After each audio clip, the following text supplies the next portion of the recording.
Olá pessoas, quem fala aqui é Belmiro, bem-vindos e bem-vindas ao nosso podcast. Esse podcast da Estúdio Sala de Aula, gravado com o aplicativo Anchor, Anchor.fm.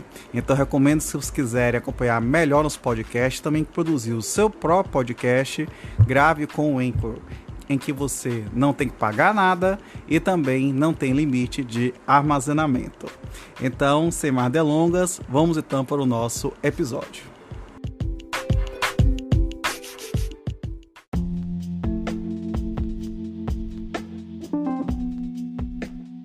Lei 11.101 regula a recuperação judicial, a extrajudicial e a falência do empresário e da sociedade empresária.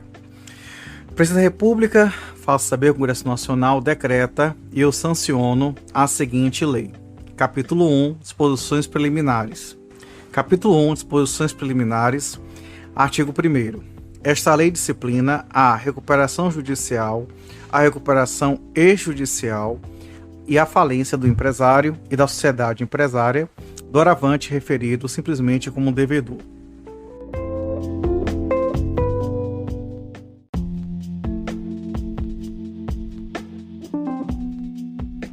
Artigo 2º. Esta lei não se aplica a: inciso 1, empresa pública e sociedade de economia mista; inciso 2, instituição financeira, pública ou privada, cooperativa de crédito, consórcio, entidade de previdência complementar, sociedade operadora de plano de assistência à saúde, sociedade seguradora, sociedade de capitalização e outras entidades legalmente equiparadas às anteriores.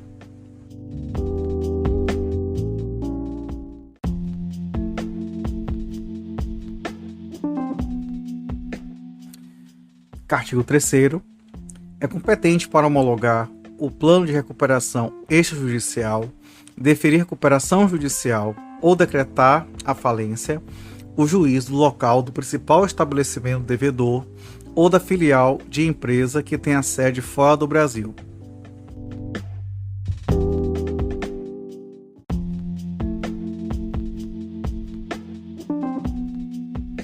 Artigo 4º. Vetado.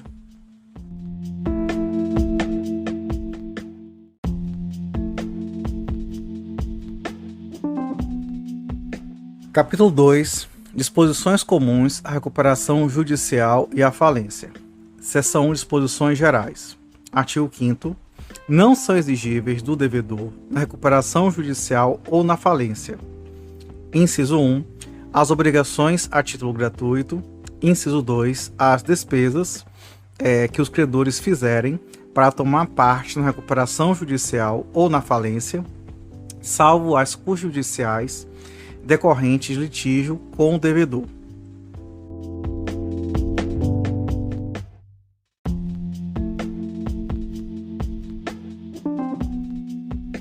Artigo 6º.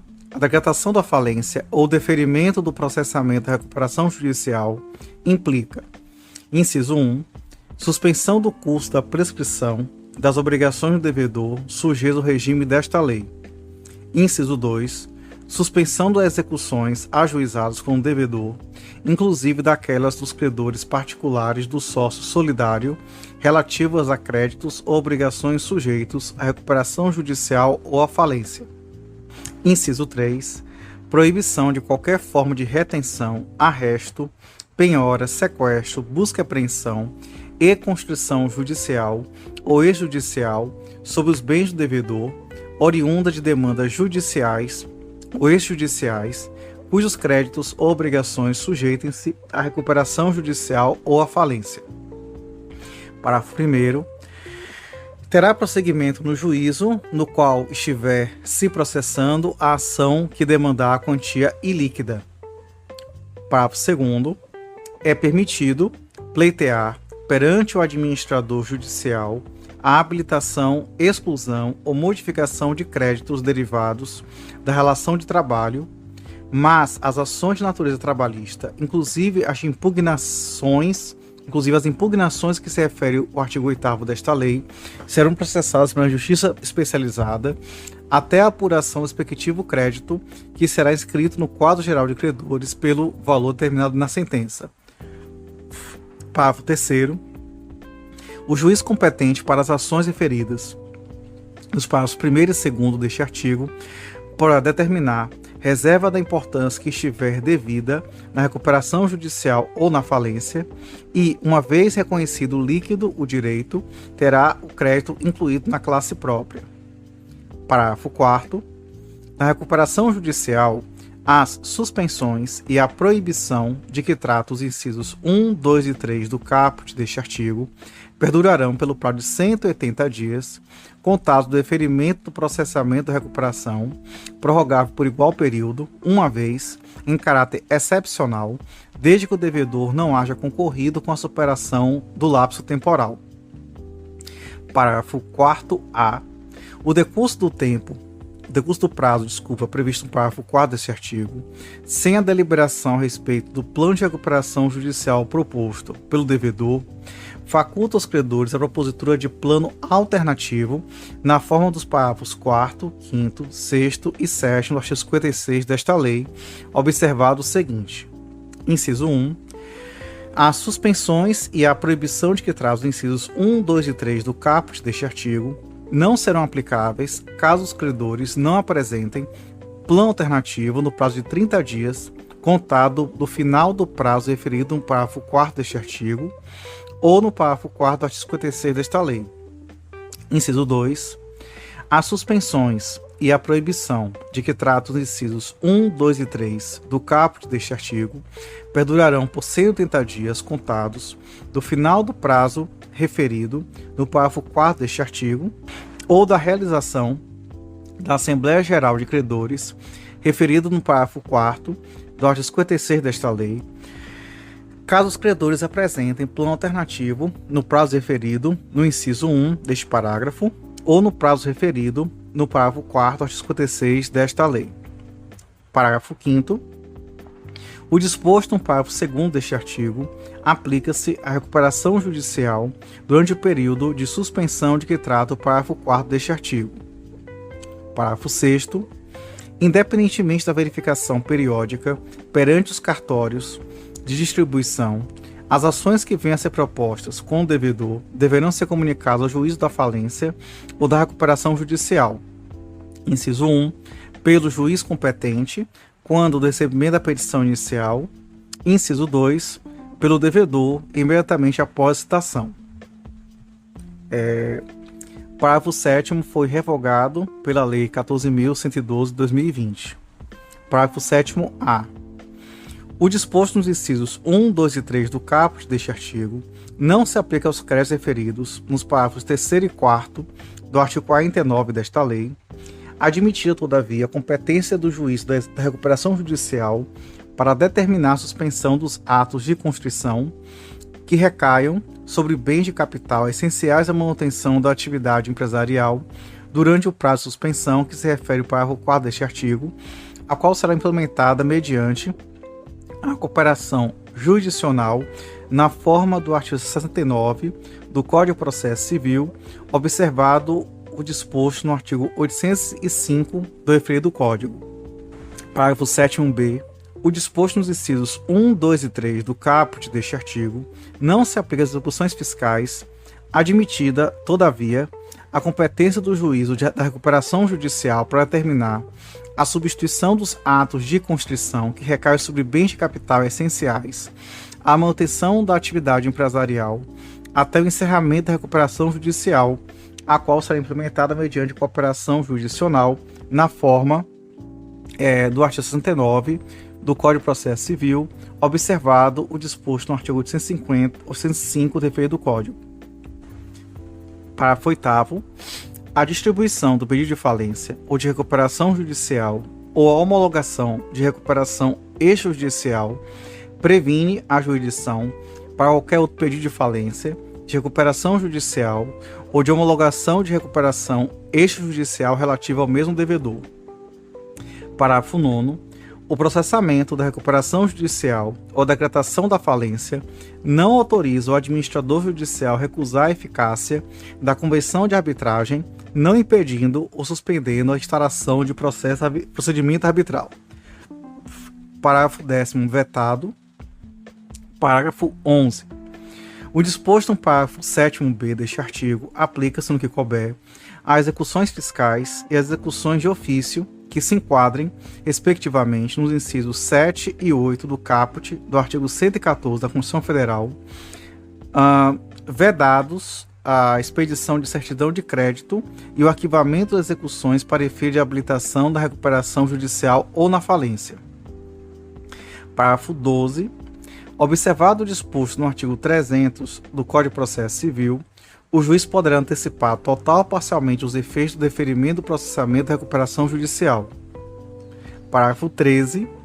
Não sujeitam aos efeitos da recuperação judicial os contratos e as obrigações decorrentes dos atos cooperativos praticados pelas sociedades cooperativas com seus cooperados, na forma do artigo 79 da Lei 5.774 de 71, consequentemente, não se aplicando a vedação contida no inciso 2 do artigo 2º, quando a sociedade cooperadora de plano de assistência à saúde for cooperativa médica.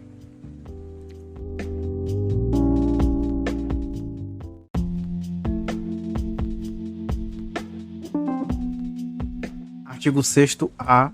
É vedado ao devedor, até a aprovação do plano de recuperação judicial, distribuir lucros ou dividendos a sócios e acionistas, sujeitando-se o infrator ao disposto no artigo 168 desta lei.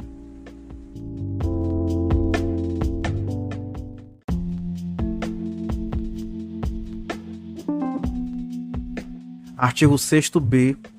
Não se aplica o limite percentual de que tratam os artigos 15 e 16 da Lei 9.075, de 20 de junho de 95, a apuração do Imposto sobre Renda e da Contribuição Social sobre Lucro Líquido, CSLL, sobre a parcela do lucro líquido decorrente do ganho de capital resultante da alienação judicial de bens ou direitos de que tratam os artigos 60, 66 e 141 desta lei, pela pessoa jurídica em recuperação judicial ou com falência decretada.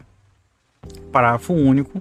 O disposto no caput deste artigo não se aplica na hipótese em que o ganho de capital decorra de transação efetuada com: inciso 1, pessoa jurídica que seja controladora, controlada, coligada ou interligada, ou, inciso 2, pessoa física que seja acionista, controlador, sócio, titular ou administrador da pessoa jurídica devedora.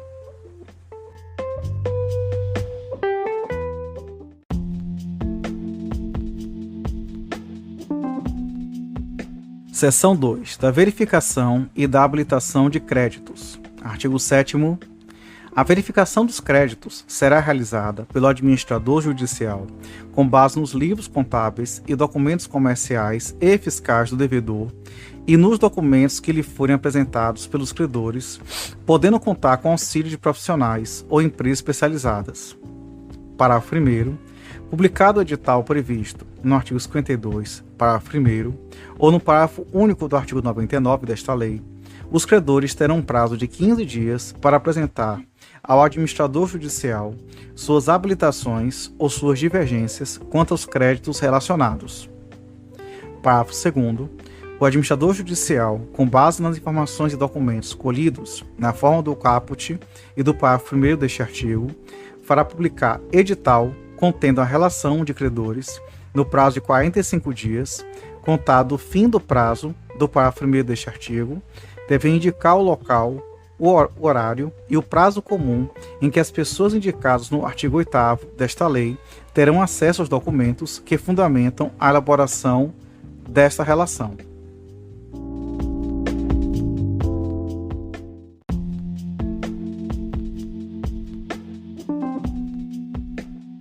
Artigo 8º.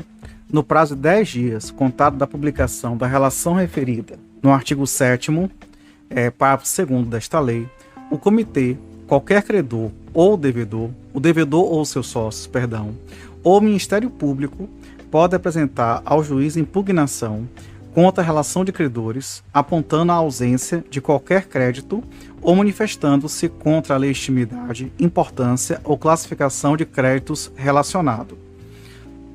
Parágrafo único. Autuado em separado, a impugnação será processada nos termos dos artigos 13 a 15 desta lei.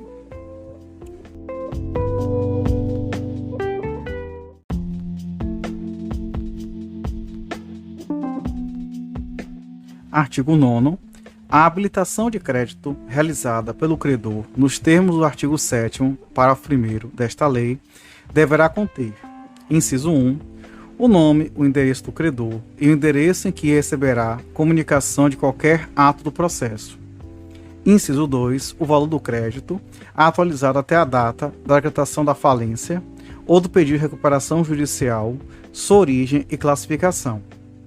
Inciso 3, os documentos comprobatórios do crédito e a indicação das demais provas serem produzidas. Inciso 4, indicação da garantia prestada pelo devedor, se houver, o respectivo instrumento. Inciso 5, a especificação do objeto da garantia em que estiver na posse do credor.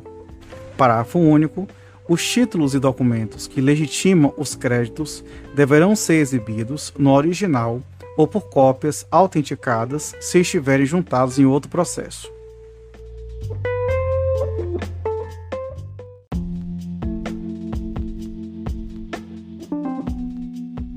Artigo 10. Não observado o prazo estipulado no artigo 7º, parágrafo 1º desta lei, as habilitações de crédito serão recebidas como retardatárias. Parágrafo 1º. Na recuperação judicial, os titulares de créditos retardatários, excetuados os titulares de crédito derivados de relações de trabalho, não terão direito a voto nas deliberações da Assembleia Geral de Credores. Parágrafo 2º. Aplica-se o disposto no parágrafo 1º deste artigo ao processo de falência, salvo se, na data da realização da Assembleia Geral, já houver sido homologado o quadro geral de credores contendo o crédito retardatário. Parágrafo 3º. Na falência, os créditos retardatários perderão o direito a rateios eventualmente realizados e ficarão sujeitos ao pagamento de custas, não se computando os acessórios compreendidos entre o término do prazo e a data do pedido de habilitação. Parágrafo 4º. Na hipótese prevista no parágrafo 3º deste artigo, o credor poderá requerer a reserva de valor para a satisfação de seu crédito. Parágrafo 5º. As habilitações de crédito retardatárias, se apresentadas antes da homologação do quadro geral de credores, serão recebidas como impugnação e processadas na forma dos artigos 13 a 15 desta lei. Parágrafo 6º. Após a homologação do quadro geral de credores, aqueles que não habilitaram seu crédito poderão, observado no que couber, o procedimento ordinário previsto no Código de Processo Civil, requerer ao juízo de falência ou de recuperação judicial a retificação do quadro geral para inclusão do respectivo crédito. Parágrafo 7º. O quadro geral de credores será formado com o julgamento das impugnações tempestivas e com as habilitações e as impugnações retardatárias decididas até o momento de sua formação. Parágrafo 8º. As habilitações e as impugnações retardatárias acarretarão a reserva do valor para a satisfação do crédito discutido. Parágrafo 9º. A recuperação judicial poderá ser encerrada, ainda que não tenha havido a consolidação definitiva do quadro geral de credores, hipótese em que as ações incidentais de habilitação e de impugnação retardatárias serão redistribuídas ao juízo de recuperação judicial como ações autônomas e observarão o rito comum. Parágrafo 10. O credor deverá apresentar pedido de habilitação ou de reserva de crédito em, no máximo, 3 anos, contados da data de publicação da sentença que decretar a falência, sob pena de decadência.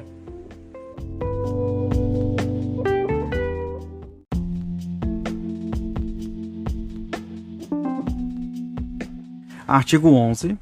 Os credores cujos créditos forem impugnados serão intimados para contestar a impugnação no prazo de 5 dias, juntando os documentos que tiverem e indicando outras provas que reputem necessárias.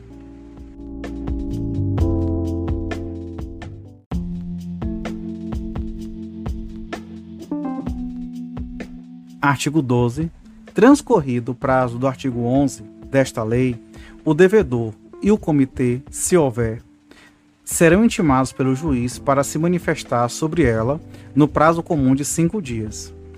Parágrafo único.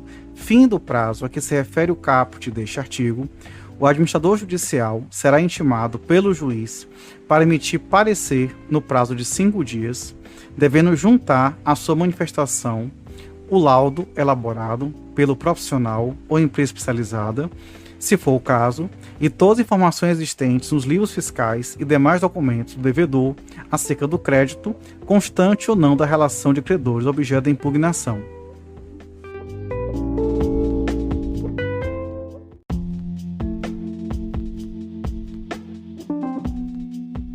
Artigo 13. A impugnação será dirigida ao juiz por meio de petição instruída com os documentos que tiver o impugnante, o qual indicará as provas consideradas necessárias. Parágrafo único. Cada impugnação será autuada em separado, com os documentos a ela relativos, mas terão uma só autuação as diversas impugnações versando sobre o mesmo crédito.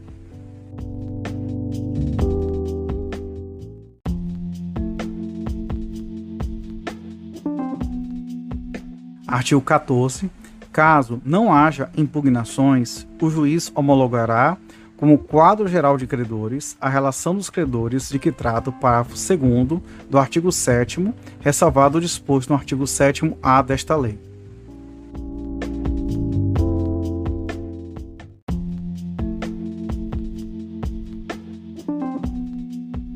Artigo 15. Transcorridos os prazos previstos nos artigos 11 e 12 desta lei, os autos de impugnação serão concluídos ao juiz, que, inciso 1, determinará a inclusão no quadro geral de credores das habilitações de créditos não impugnadas no valor constante da relação referida no parágrafo 2º do artigo 7º desta lei. Inciso 2, julgará as impugnações que entender suficientemente esclarecidas pelas alegações e provas apresentadas pelas partes, mencionando de cada crédito o valor e a classificação. Inciso 3, fixará em cada uma das restantes impugnações os aspectos controvertidos e decidirá as questões processuais pendentes. Inciso 4, determinará as provas a serem produzidas, designando audiência de instrução e julgamento, se necessário.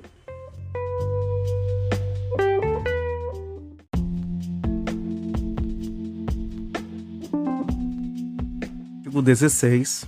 Para fins de rateio na falência, deverá ser formado quadro geral de credores, composto pelos créditos não impugnados, constantes do edital de que trata o parágrafo 2º do artigo 7º desta lei, pelo julgamento de todas as impugnações apresentadas no prazo previsto do artigo 8º desta lei e pelo julgamento realizado até então das habilitações de crédito recebidas como retardatárias. Parágrafo 1º. As habilitações retardatárias não julgadas acarretarão a reserva do valor controvertido, mas não impedirão o pagamento da parte controversa. Parágrafo 2º. Ainda que o quadro geral de credores não esteja formado, o rateio de pagamentos na falência poderá ser realizado desde que a classe de credores a ser satisfeita já tenha tido todas as impugnações judiciais apresentadas no prazo previsto do artigo 8º desta lei, ressalvada a reserva de créditos controvertidos em função das habilitações retardatárias de créditos distribuídos até então ainda não julgados.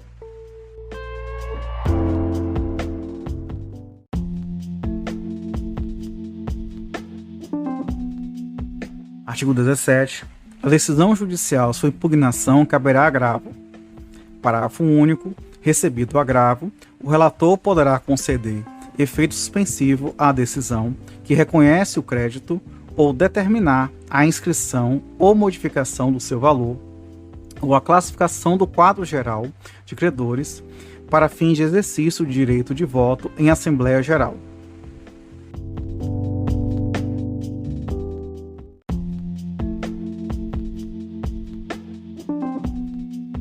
Artigo 18. O administrador judicial será responsável pela consolidação do quadro geral de credores, a ser homologado pelo juiz, com base na relação dos credores que se refere o artigo 7º, parágrafo 2º desta lei e das decisões proferidas nas impugnações oferecidas.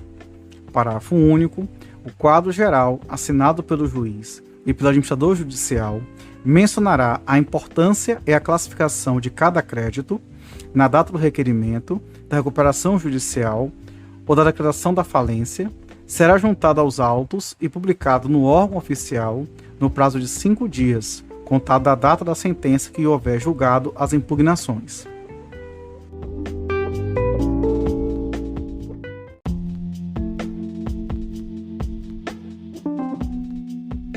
Artigo 19. O administrador judicial, o comitê, qualquer credor ou representante do Ministério Público poderá, até o encerramento da recuperação judicial ou da falência, observar, no que couber, o procedimento ordinário previsto no Código de Processo Civil, pedir a exclusão ou da classificação ou a retificação de qualquer crédito nos casos de descoberta de falsidade, dolo, simulação, fraude, erro essencial, ou ainda documentos ignorados na época do julgamento do crédito ou da inclusão do quadro geral de credores. Parágrafo 1º. A ação prevista neste artigo será proposta exclusivamente perante o juízo de recuperação judicial ou da falência, ou nas hipóteses previstas no artigo 6º, parágrafos 1º e 2º desta lei, perante o juízo que tenha originariamente reconhecido o crédito. Parágrafo 2º. Proposta a ação de que trata este artigo, o pagamento ao titular do crédito, por ela atingido, somente poderá ser realizado mediante a prestação de caução no mesmo valor do crédito questionado.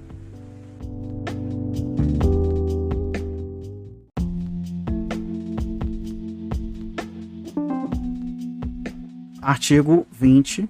As habilitações dos credores particulares do sócio, ilimitadamente responsável, processar-se-ão de acordo com as disposições desta seção.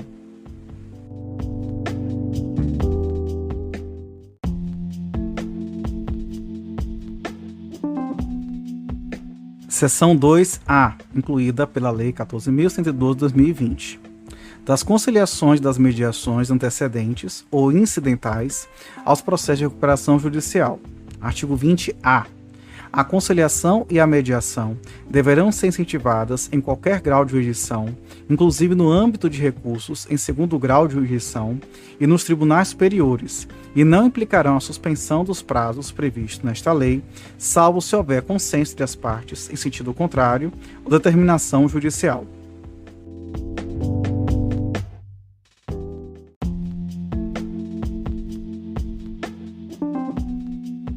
Artigo 20b.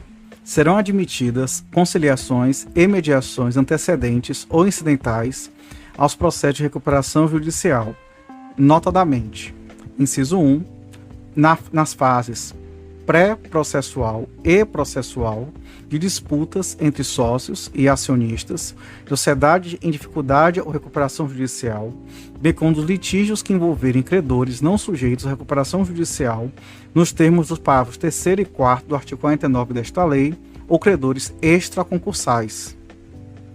Inciso 2. Em conflitos que envolverem concessionários ou permissionárias de serviços públicos em recuperação judicial e órgãos reguladores ou entes públicos municipais, distritais, estaduais ou federais. Inciso 3. Na hipótese de haver créditos extraconcursais contra empresas em recuperação judicial durante o período de vigência de estado de calamidade pública, a fim de permitir a continuidade da prestação de serviços essenciais. Inciso 4. Na hipótese de negociação de dívidas e respectivas formas de pagamento entre a empresa em dificuldade e seus credores, em caráter antecedente ao ajuizamento de pedido de recuperação judicial. Parágrafo 1º. Na hipótese prevista no inciso 4 do caput deste artigo, será facultado às empresas em dificuldade que preenchem os requisitos legais para requerer recuperação judicial, obter tutela de urgência cautelar, nos termos do artigo 305 e seguintes do Código de Processo Civil, a fim de que sejam suspensas as execuções contra elas propostas pelo prazo de até 60 dias, para a tentativa de composição com seus credores, em procedimento de mediação ou conciliação já instaurado perante o Centro Judiciário de Solução de Conflitos e Cidadania, SEJUSC, do Tribunal competente ou da Câmara Especializada, observados no que couber os artigos 16 e 17 da Lei 13.140, de 26 de junho de 2015. Parágrafo 2º. São vedadas a conciliação e a mediação sob a natureza jurídica e a classificação de créditos, bem como sob critérios de votação em Assembleia Geral de Credores. Parágrafo 3º. Se houver pedido de recuperação judicial ou extrajudicial, observados os critérios desta lei, o período de suspensão previsto no parágrafo 1º deste artigo será deduzido do período de suspensão previsto no artigo 6º desta lei.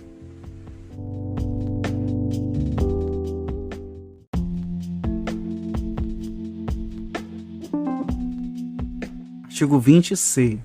O acordo obtido por meio de conciliação ou de mediação com fundamento nesta seção deverá ser homologado pelo juiz competente conforme disposto no artigo 3º desta lei. Parágrafo único. Requerida a recuperação judicial ou extrajudicial em até 360 dias, contados do acordo firmado durante o período de conciliação ou de mediação pré-processual, o credor terá reconstituído seus direitos e garantias nas condições originalmente contratadas, deduzidos os valores eventualmente pagos e ressalvados os atos validamente praticados no âmbito dos procedimentos previstos nesta seção.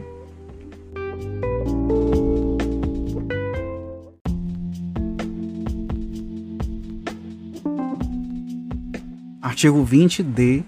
As sessões de conciliação e de mediação de que trata esta seção poderão ser realizadas por meio virtual, desde que o SEJUSC do tribunal competente ou a Câmara Especializada responsável disponha de meios para a sua realização.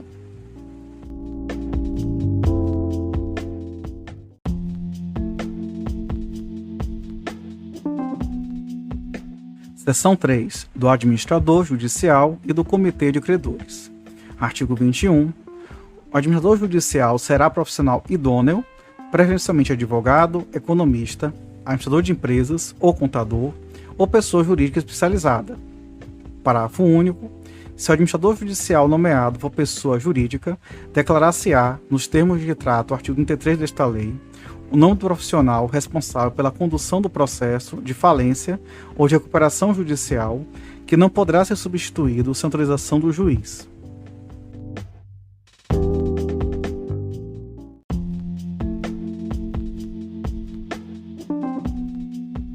Artigo 22. Ao administrador judicial compete, sob fiscalização do juiz e do comitê, além de outros deveres que esta lei lhe impõe. Inciso 1. Na recuperação judicial e na falência. A linha A.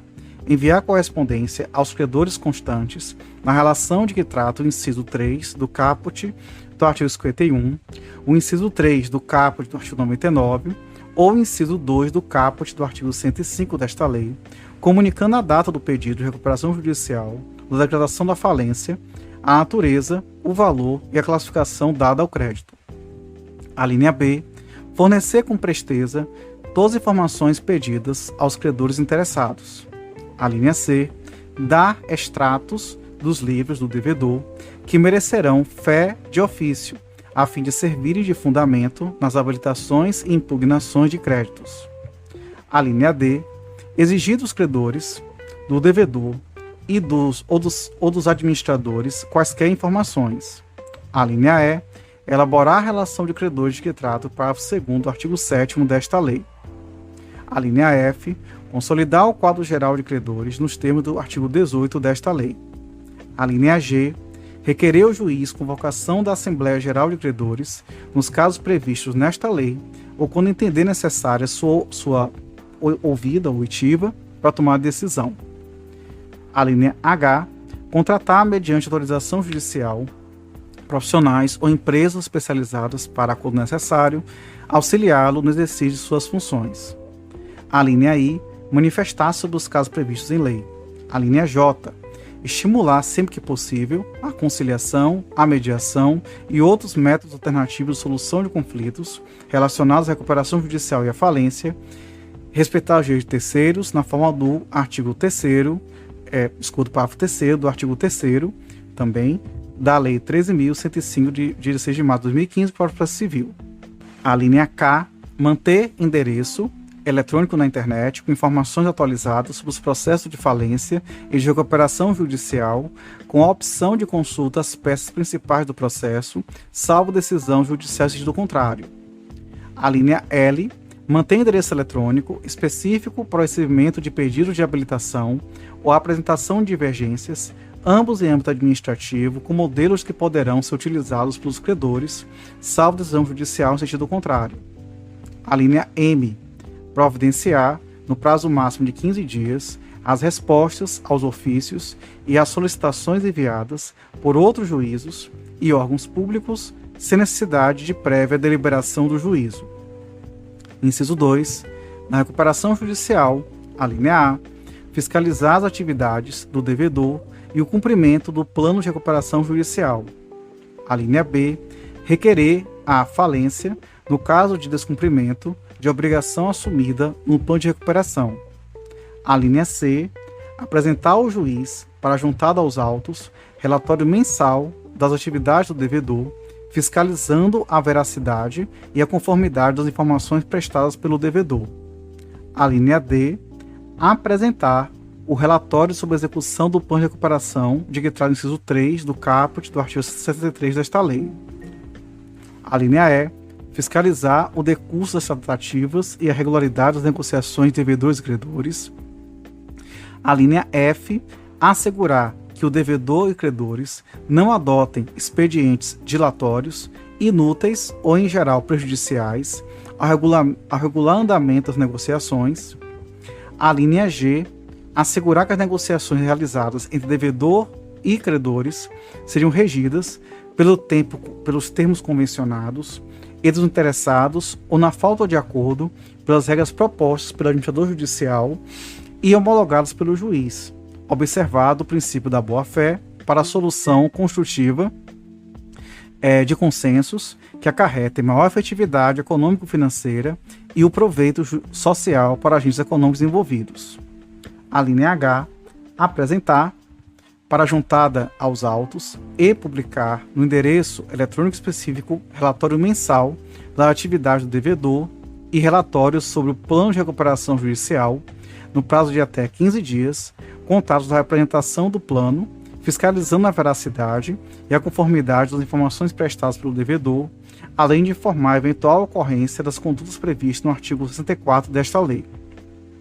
Inciso 3. Na falência, a linha A, avisar pelo órgão oficial o lugar e hora em que, diariamente, os credores terão à disposição os livros e documentos do falido.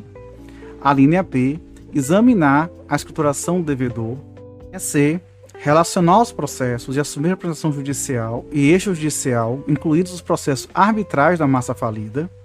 A linha D, receber e abrir correspondência dirigida ao devedor, entregando a ele o que não for assunto de interesse da massa. A linha E, apresentar no prazo de 40 dias, contada a assinatura, o termo de compromisso, prorrogar por igual período, relatório sobre as causas e circunstâncias que conduziram à situação da falência, no qual apontará a responsabilidade civil e penal dos envolvidos, observado o disposto no artigo 136 desta lei. A linha F, arrecadar os bens e documentos do devedor e elaborar o auto de arrecadação nos termos dos artigos 108 e 110 desta lei. A linha G, avaliar os bens arrecadados. A linha H, contratar avaliadores, de preferência oficiais, mediante autorização judicial, para avaliação dos bens, caso entenda não ter condições técnicas para a tarefa. A linha I, praticar os atos necessários à realização do ativo e ao pagamento dos credores. A linha J, proceder à venda de todos os bens da massa falida no prazo máximo de 180 dias, contados da data da juntada do auto de arrecadação, sob pena de destituição, salvo por impossibilidade fundamental reconhecida por decisão judicial. A linha L, a praticar todos os atos conservatórios, direitos e ações, diligenciar a cobrança de dívidas e dar a respectiva quitação. A linha M, remir em benefício da massa e mediante autorização judicial, bens apenhados, penhorados ou legalmente retidos. A linha N, representar a massa falida em juízo, contratando se necessário advogado, cujos honorários serão previamente ajustados e aprovados pelo Comitê de Credores. A linha O, requerer todas as medidas e diligências que forem necessárias para o cumprimento desta lei, a proteção da massa ou a eficiência da administração. A linha P, apresentar ao juiz para juntada aos autos até o 10º dia do mês seguinte ao vencido, conta demonstrativa da administração que especifique com clareza a receita e a despesa. A linha Q, entregar ao seu substituto todos os bens e documentos da massa em seu poder, sob pena de responsabilidade.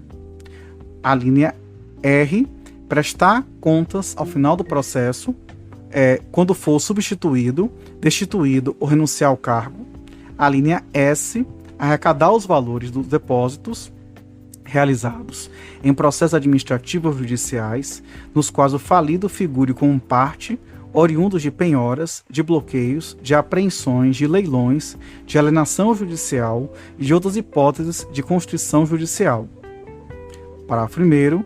As remunerações dos auxiliares do administrador judicial serão fixadas pelo juiz, que considerará a complexidade dos trabalhos a serem executados e os valores praticados no mercado para desempenho das atividades semelhantes. Parágrafo 2º.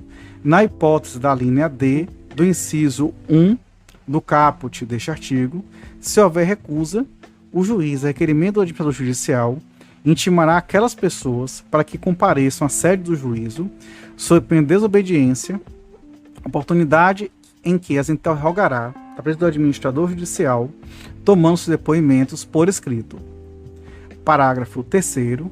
Na falência, o administrador judicial não poderá, sem autorização judicial, após ouvidos o comitê e o devedor, no prazo comum de 2 dias, transigir entre obrigações e direitos da massa falida e conceder abatimento de dívidas, ainda que seja considerado difícil recebimento. Parágrafo 4º. Se o relatório de que trata a linha E do inciso 3 do caput deste artigo apontar a responsabilidade penal de qualquer dos envolvidos, o Ministério Público será intimado para tomar conhecimento de seu teor.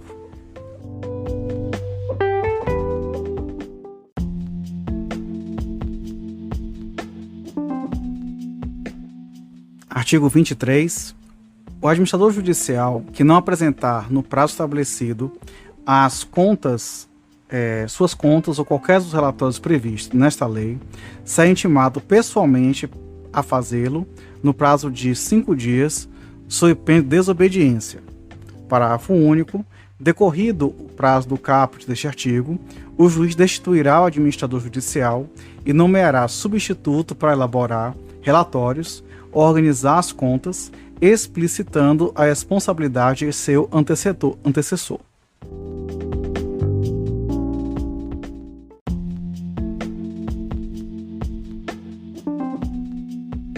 Artigo 24. O juiz fixará o valor e a forma de pagamento da remuneração do administrador judicial, observadas a capacidade de pagamento do devedor, o grau de complexidade do trabalho e os valores praticados no mercado para desempenho de atividades semelhantes.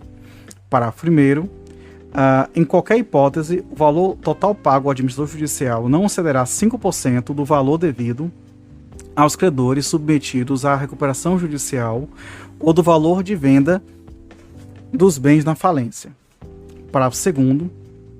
Será reservado 40% do montante devido ao administrador judicial para pagamento após atendimento do previsto nos artigos 154 e 155 desta lei. Parágrafo 3º.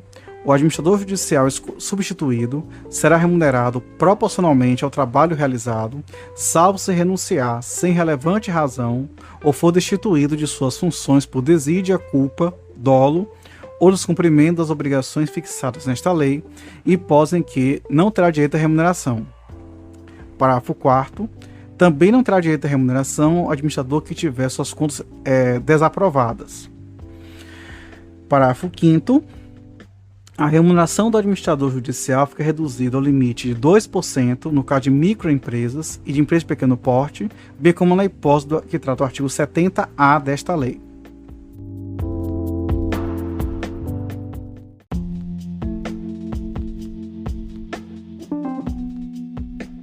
Artigo 25.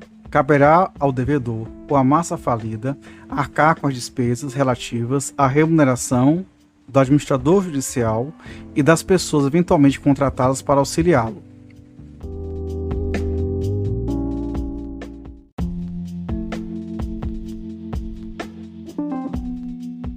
Artigo 26. O Comitê de Credores será constituído por deliberação de qualquer das classes de credores na Assembleia Geral e terá a seguinte composição.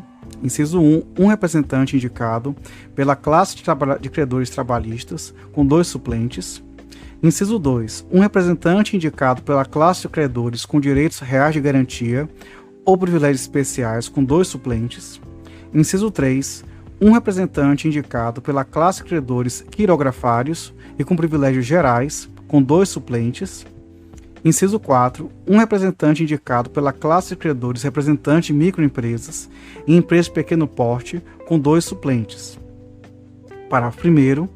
A falta de indicação de representante por quaisquer das classes não prejudicará a constituição do comitê, que poderá funcionar como inferior ao previsto no caput deste artigo. Parágrafo 2º. O juiz determinará, mediante requerimento subscrito por credores que representem a maioria dos créditos de uma classe, independentemente da realização da Assembleia. Inciso 1. A nomeação do representante ou dos suplentes da respectiva classe, ainda não representado no comitê, ou, inciso 2, a substituição do representante ou dos suplentes da respectiva classe. Parágrafo 3º. Caberá aos próprios membros do comitê indicar, entre eles, quem irá presidi-lo.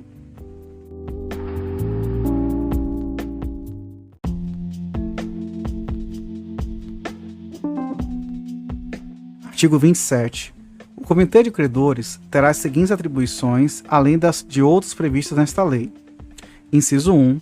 Na recuperação judicial e na falência, a linha A, fiscalizar as atividades e examinar as contas do administrador judicial.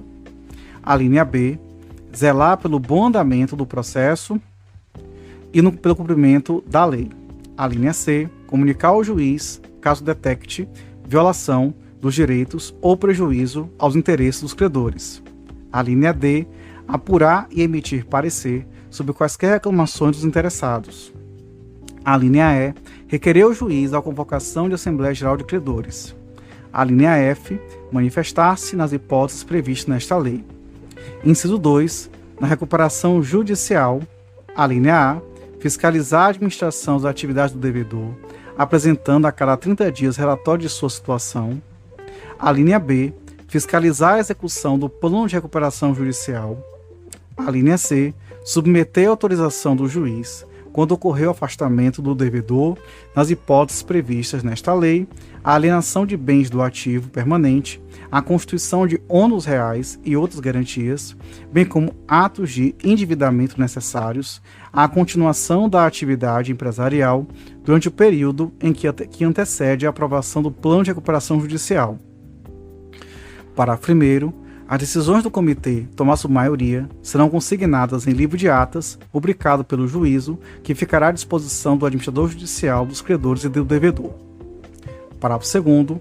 Caso não seja possível a obtenção de maioria em deliberação do comitê, o impasse será resolvido pelo administrador judicial ou na incompatibilidade deste pelo juiz.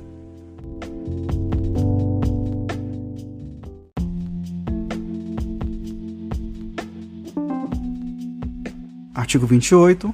Não havendo comitê de credores, caberá ao administrador judicial ou na compatibilidade deste ao juiz exercer suas atribuições.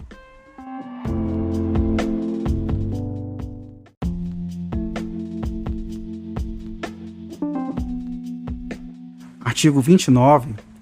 Os membros do comitê não terão sua remuneração custeada pelo devedor ou pela massa falida, mas as despesas realizadas para a realização de ato previsto nesta lei, se devidamente comprovadas e com autorização do juiz, serão ressarcidas atendendo à disponibilidade de caixa.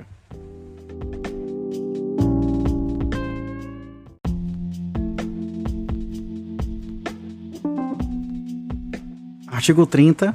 Não poderá integrar o comitê ou exercer as funções de administrador judicial quem nos últimos 5 anos, no exercício de cargo de administrador judicial ou de membro do comitê em falência ou recuperação judicial anterior, foi destituído, deixou de prestar contas dentro dos prazos legais ou ter prestação de contas desaprovada.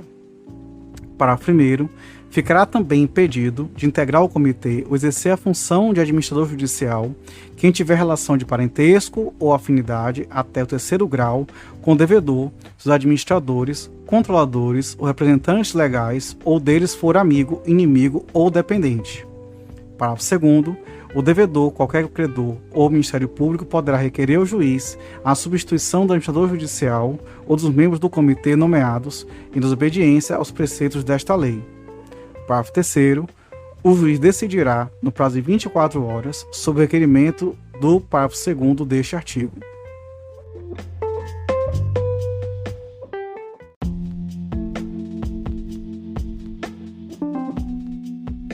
Artigo 31. O juiz de ofício, requerimento fundamental de qualquer interessado, pode determinar a destituição do administrador judicial ou de qualquer dos membros do comitê de credores, quando verificar a desobediência dos preceitos desta lei, descumprimento de deveres, omissão, negligência ou prática de ato lesivo às atividades do devedor ou a terceiro. Parágrafo 1º. No ato de destituição, o juiz nomeará novo administrador judicial ou convocará os suplentes para recompor o comitê. Parágrafo 2º. Na falência, o administrador judicial substituído prestará contas no prazo de 10 dias, nos termos dos parágrafos 1º a 6º do artigo 154 desta lei.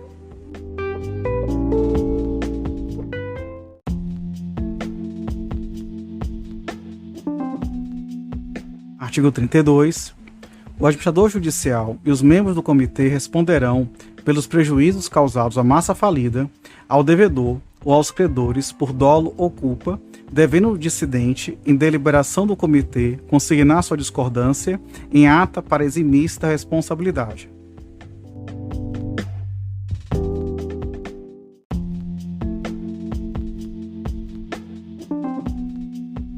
Artigo 33.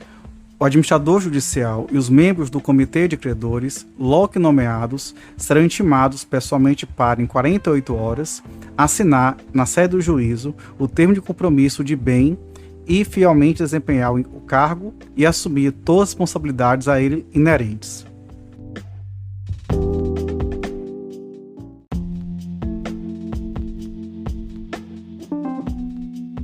Artigo 34. Não assinado o termo de compromisso, no prazo previsto no artigo 33 desta lei, o juiz nomeará outro administrador judicial.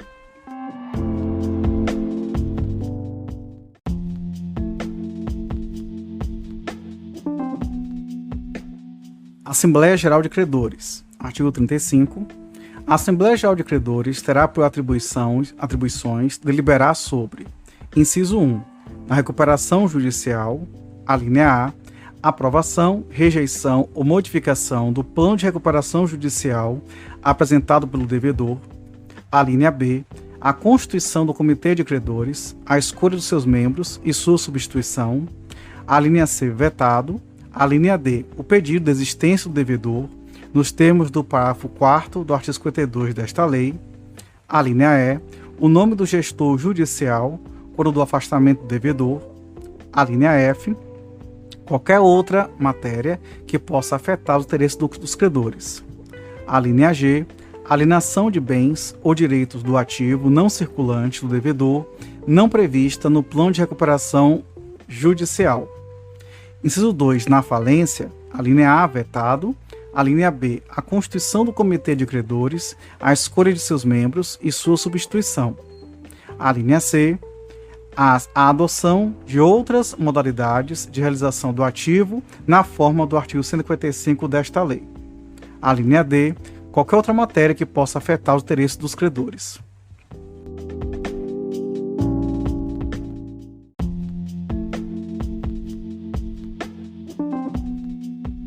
Artigo 36. A Assembleia Geral dos Credores será convocada pelo juiz por meio de edital publicado no Diário Oficial Eletrônico e disponibilizado no sítio eletrônico do administrador judicial com antecedência mínima de 15 dias, o qual conterá: inciso 1, local, data e hora da Assembleia em primeira e em segunda convocação, não podendo esta ser realizada menos de 5 dias depois da primeira. Inciso 2, a ordem do dia. Inciso 3. O local onde os credores poderão, se for o caso, obter cópia do plano de recuperação judicial a ser submetido à deliberação da Assembleia. Parágrafo 1º. Cópia do aviso de convocação da Assembleia deverá ser fixada de forma ostensiva na sede e filiais do devedor. Parágrafo 2º. Além dos casos expressamente previstos nesta lei, credores que representem no mínimo 25% do valor total dos créditos de determinada classe poderão requerer ao juiz a convocação de uma Assembleia Geral. Parágrafo 3º.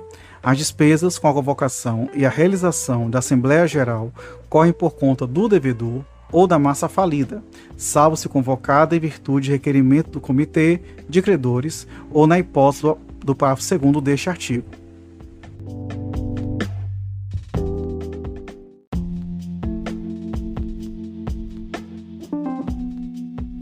Artigo 37. A Assembleia será presidida pelo administrador judicial, que designará um secretário dentre os credores presentes. Parágrafo 1º. Nas deliberações sobre afastamento do administrador judicial ou em outras em que haja incompatibilidade deste, a Assembleia será presidida pelo credor presente, que seja titular do maior crédito. Parágrafo 2º. A Assembleia instalar-se-á, em primeira convocação, com a presença de credores titulares de mais da metade dos créditos de cada classe, computados pelo autor, e em segunda convocação, com qualquer número. Parágrafo 3º. Para participar da Assembleia, cada credor deverá assinar a lista de presença, que será encerrada no momento da instalação. Parágrafo 4º. O credor poderá ser representado na Assembleia Geral por mandatário ou representante legal, desde que entregue ao administrador judicial, até 24 horas antes da data prevista no aviso de convocação, documento hábil que comprove seus poderes ou indicação das folhas dos autos do processo em que se encontre o documento. Parágrafo 5º.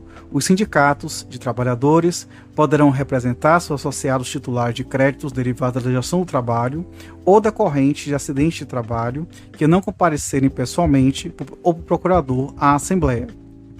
Parágrafo 6º. Os sindicatos de trabalhadores poderão representar seus associados titulares de créditos derivados da legislação do trabalho ou decorrente de acidente de trabalho que não comparecerem pessoalmente ou procurador à Assembleia. Parágrafo 6º. Para exercer a prerrogativa prevista no parágrafo 5º deste artigo, o sindicato deverá, inciso 1, apresentar ao administrador judicial em até 10 dias antes da Assembleia a relação dos associados que pretende representar e o trabalhador que consta a relação de mais de um sindicato deverá esclarecer em até 24 horas antes da Assembleia qual sindicato representa sob pena de não ser representado em Assembleia por nenhum deles. Inciso 2, vetado. Parágrafo 7º. Do ocorrido na Assembleia, lavrar-se-á ata que conterá o nome dos presentes e as assinaturas do presidente, do devedor e de 2 membros de cada uma das classes votantes e que será entregue ao juiz, juntamente com a lista de presença no prazo de 48 horas.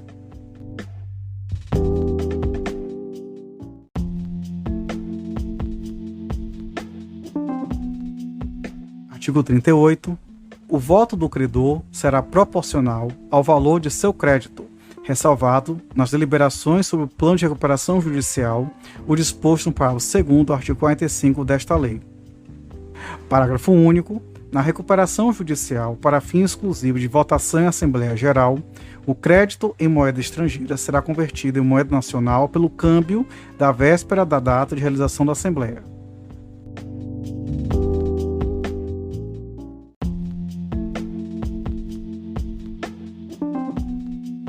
Artigo 39.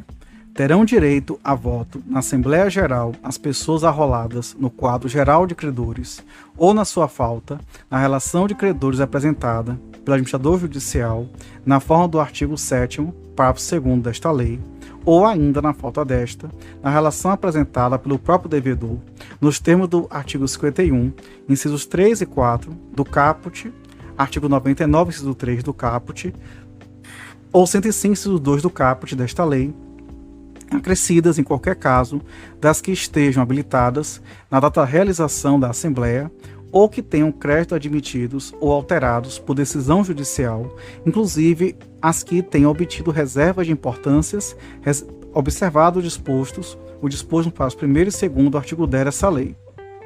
Parágrafo 1º. Não terão direito a voto e não serão considerados para fins de verificação do quórum de instalação e de deliberação os titulares de crédito excetuados na forma dos parágrafos 3º e 4º do artigo 49 desta lei. Parágrafo 2º. As deliberações da Assembleia Geral não serão invalidadas em razão de posterior decisão judicial acerca da existência, quantificação ou classificação de créditos. Parágrafo 3º.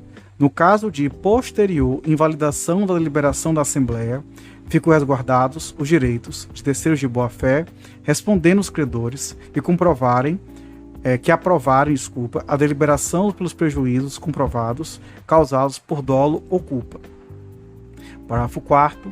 Qualquer deliberação prevista nesta lei, a ser realizada por meio de Assembleia Geral de Credores, pode ser substituída com idênticos efeitos por: inciso 1. Termo de adesão, firmado por tantos credores quando satisfaçam o quórum de aprovação específico, nos termos estabelecidos no artigo 45-A desta lei. Inciso 2. Votação realizada por meio de sistema eletrônico de que reproduz as condições de tomada de voto na Assembleia Geral de Credores. Ou, inciso 3. Outro mecanismo reputado suficientemente seguro pelo juiz. Parágrafo 5º. As deliberações nos formatos previstos no parágrafo 4º deste artigo serão fiscalizadas pelo administrador judicial, que emitirá parecer sobre sua regularidade, previamente à sua homologação judicial, independentemente da concessão ou não da recuperação judicial. Parágrafo 6º. O voto será exercido pelo credor no interesse e de acordo com seu juízo de conveniência e poderá ser declarado nulo por abusividade somente quando manifestamente exercido para obter vantagem ilícita para si ou para outrem. Parágrafo 7º. A cessão ou a promessa de cessão do crédito habilitado deverá ser imediatamente comunicada ao juízo da recuperação judicial.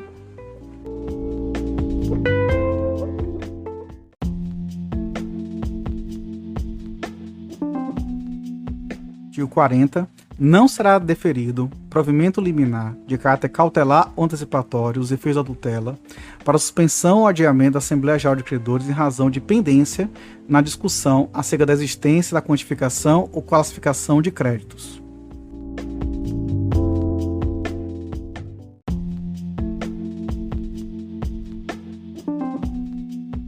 Artigo 41. A Assembleia Geral será composta pelas seguintes classes de credores. Inciso 1. Titulares de créditos derivados da legislação do trabalho ou decorrente de acidente de trabalho. Inciso 2. Titulares de créditos com garantia real. Inciso 3. Titulares de créditos quirografários com privilégio especial ou com privilégio geral ou subordinados. Inciso 4. Titulares de créditos enquadrados com microempresa ou empresa de pequeno porte. Parágrafo 1º. Os titulares de crédito derivados da legislação do trabalho votam com a classe prevista no inciso 1 do caput deste artigo, com o total de seu crédito, independentemente do seu valor. Parágrafo 2º. Os titulares de crédito com garantia real votam com a classe prevista no inciso 2 do caput deste artigo, até o limite do valor do bem gravado e com a classe prevista no inciso 3 do caput deste artigo pelo restante do valor de seu crédito.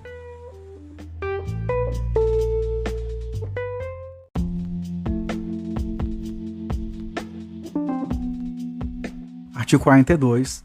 Considerar-se-á aprovada a proposta que obtiver votos favoráveis de credores que representem mais da metade do valor total dos créditos presentes em Assembleia Geral, exceto nas deliberações sobre o plano de recuperação judicial, nos termos da linha A do inciso 1 do caput do artigo 35 desta lei, a composição do Comitê de Credores ou forma alternativa de realização do ativo, nos termos do artigo 145 desta lei.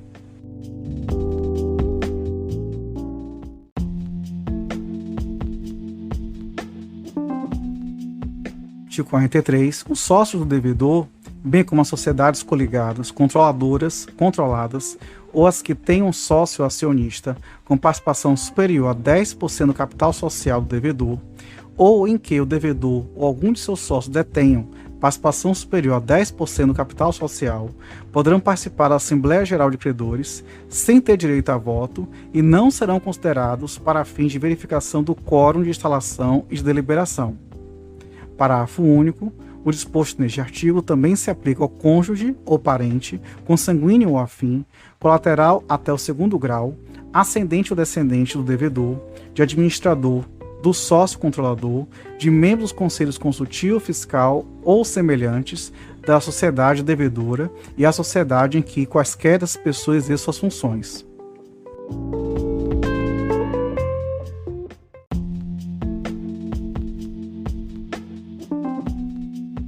Artigo 44. Na escolha dos representantes de cada classe do Comitê de Credores, somente os respectivos membros poderão votar.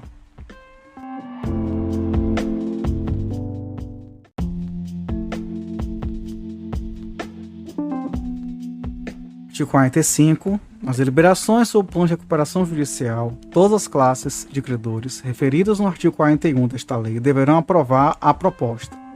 Parágrafo 1º. Em cada uma das classes referidas no incisos 2 e 3 do artigo 41 desta lei, a proposta deverá ser aprovada por credores que representem mais da metade do valor total dos créditos presentes à Assembleia e, cumulativamente, pela maioria simples dos credores presentes. Parágrafo 2º. Nas classes previstas nos incisos 1 e 4 do artigo 41 desta lei, a proposta deverá ser aprovada pela maioria simples dos credores presentes, independentemente do valor do seu crédito. Parágrafo 3º. O credor não terá direito a voto e não será considerado para fins de verificação de quórum de deliberação se o plano de recuperação judicial não alterar o valor ou as condições originais de pagamento de seu crédito.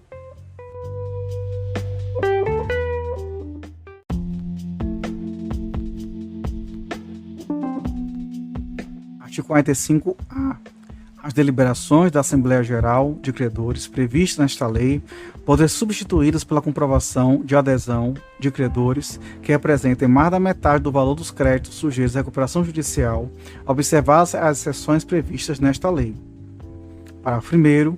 Nos termos do artigo 56-A desta lei, as deliberações sobre o plano de recuperação judicial podem ser substituídas por documento que comprove o cumprimento do disposto no artigo 45 desta lei. Parágrafo 2º. As deliberações sobre a constituição do Comitê de Credores podem ser substituídas por documento que comprove a adesão da maioria dos créditos de cada conjunto de credores previsto no artigo 26 desta lei. Parágrafo 3º. As deliberações sobre a forma alternativa de realização do ativo na falência, nos termos do artigo 145 desta lei, podem ser substituídas por documento que comprove a adesão de credores que representem 2/3 dos créditos. Parágrafo 4º. As deliberações no formato previsto neste artigo serão fiscalizadas pelo administrador judicial, que emitirá parecer sobre a sua regularidade, corretivo do Ministério Público, previamente a sua homologação judicial, independentemente da concessão ou não da recuperação judicial.